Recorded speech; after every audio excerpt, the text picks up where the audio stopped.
let's leave the politics for a moment and think about the personal, because you have said that you believe that those people with religious belief who impose their religious beliefs on their children are, in effect, responsible for a form of child abuse. You've called it very wicked. I would like I would like children, as far as possible, to be allowed to think for themselves. So, for example, to label a small child, a Catholic child or a Protestant child or a Muslim child, that I think is wicked, because the child is too young to know. And just to give you, I mean, I've used this illustration often enough before. If I said to you, that's a Marxist child, or that's a secular humanist child, or that's a Keynesian child, you would look at me as though I was mad. How can the child be a Keynesian child?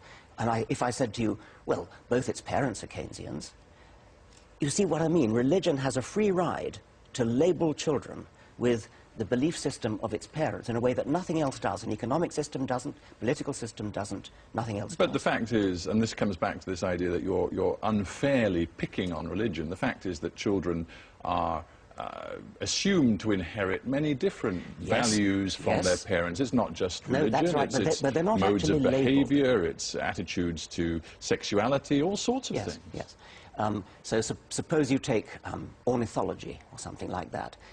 It's perfectly reasonable to expect that, say, the child of Peter Scott will be an ornithologist. That's perfectly...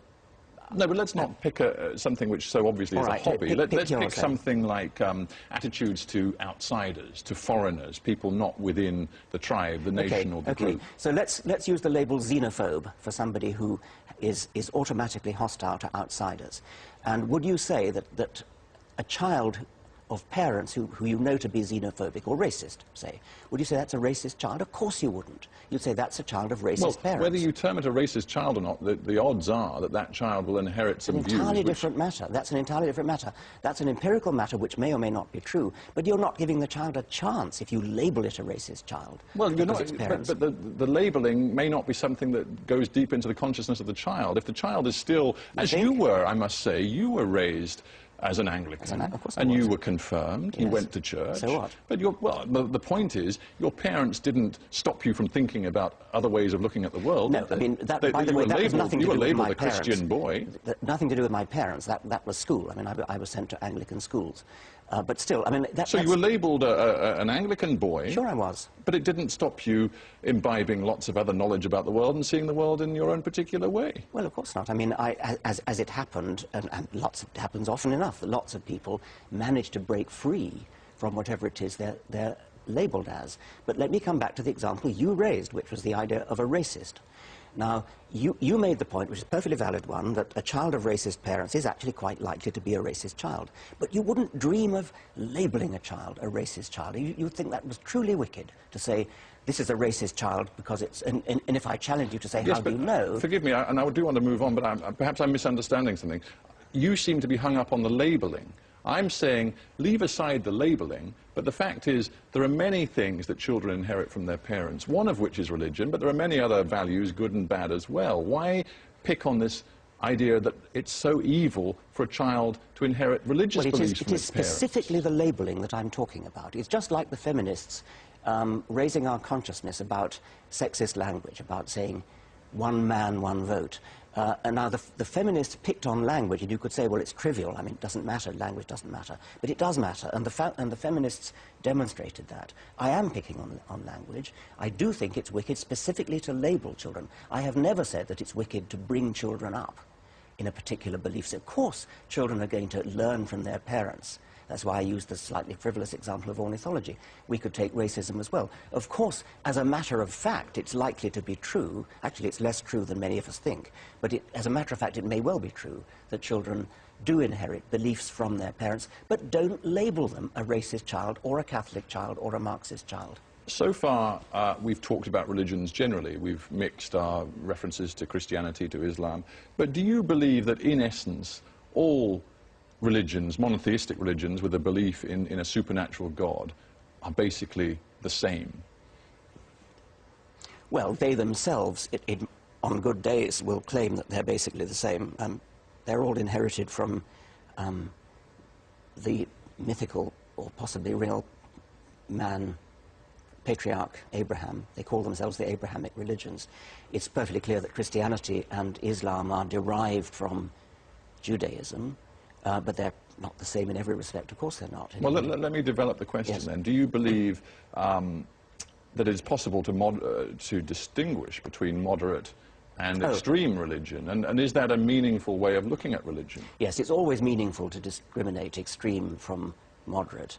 Because your critics say that's precisely what you don't do enough of. Well, perhaps I don't do enough of it. I mean, the point there is one that I think I agree with Sam Harris on, which is that moderation in religion, where religion, remember, is faith that's not based on evidence, moderation is a kind of cloak of respectability under which extremes can hide.